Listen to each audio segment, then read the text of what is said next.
La prehistòria és aquell període del temps anterior a la història.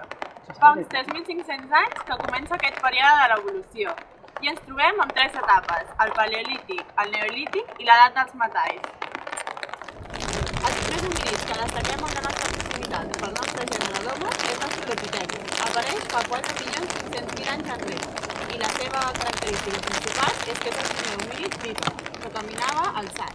De l'evolució d'aquest homínis va sorgir l'Homo habilis. Aquest apareix fa uns 2 milions d'anys enrere i és la primera espècie amb un cervell bastant desenvolupat.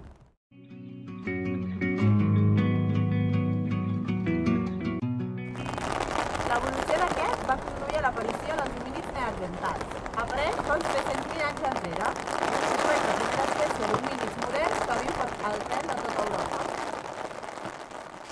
I l'última evolució apareix l'Homo més semblant a nosaltres. Aquest és l'Homo sapiens i d'això fa uns 50.000 anys enrere.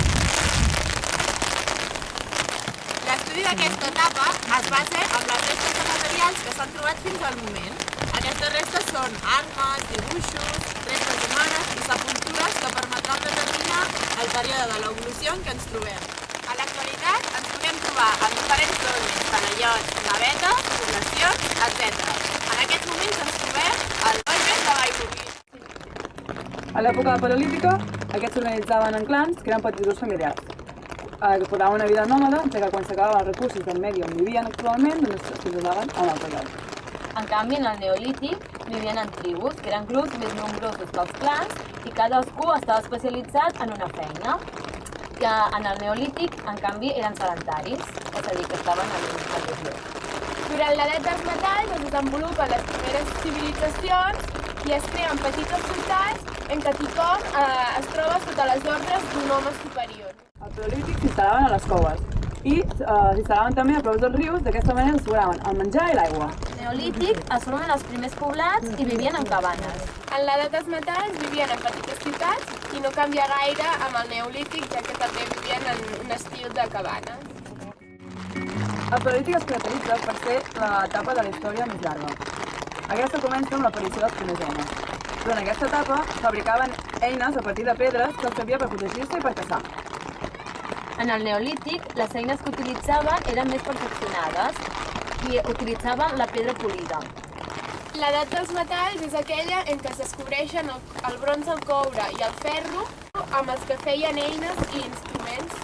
En aquesta etapa apareix l'orfebreria. En el paleolític, els homes eren els que s'encarregaven d'anar a caçar i de pescar. I en canvi les dones s'encarregaven de recol·lecció, de la confecció de collarets, de tractament de les pells per vestir-se i de tenir cura dels infants. En el neolític, la dona era valorada per les seves qualitats reproductives.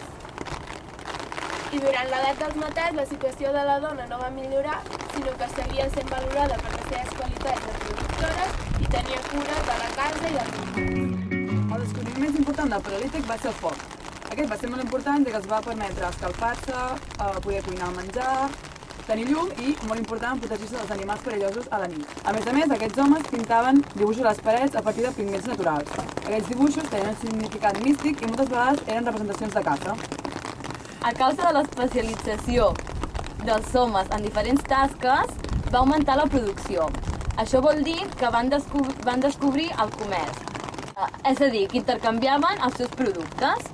Dos invents molt importants d'aquesta època també van ser la ceràmica i la roda. Els més importants d'aquesta dels metalls van ser el bronze, el coure i el ferro. Així doncs, aquesta etapa de la prehistòria es divideix en 3 etapes segons l'aparició d'aquests metalls. Durant aquestes 3 etapes, les civilitzacions van anar creixent i es van veure la necessitat de rodejar-les per una muralla per protegir-se i defensar-se dels atacs aliens. Va ser durant l'edat dels metalls que es van trobar els primers documents escrits, els que ens dona pas a la història. Per finalitzar la nostra explicació de la prehistòria, podem dir que la prehistòria és la base de la nostra societat, del que som. Probablement pensem que la prehistòria fa molts anys enrere i no té res a veure amb el que vivim, però estem molt equivocats. Hi ha moltes coses que tenim en comú. De cada etapa de la prehistòria podem extreure diferents coses. De la primera, el paleolític, tenem 3 aspectes. El primer de tots és la localització. Els prehistòrics es posaven sempre al costat d'un riu per facilitar l'aliment. Avui en dia fem el mateix. Busquem un lloc on tinguem facilitat per trobar les nostres coses. El segon aspecte és el foc.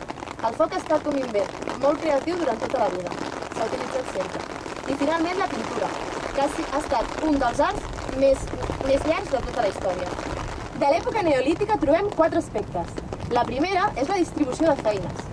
En els seus moments, cadascú s'especialitzava en un aspecte. Actualment fem absolutament el mateix. La segona és la limitació d'espais. Ells, quan tenien una casa, limitaven les cases per senyalitzar la propietat. Actualment fem el mateix. No el pensem avui en dia en fer-nos una casa sense limitar els espais. La tercera és l'agricultura i ramaderia. S'ha utilitzat durant tots els anys. I finalment és l'intercanvi de productes.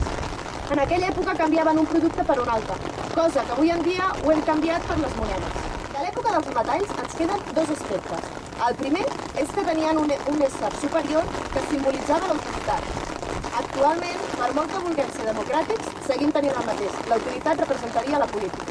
I finalment, l'invent que va passar de la prehistòria a la història, que és l'escriptura, que s'ha anat variant durant els anys.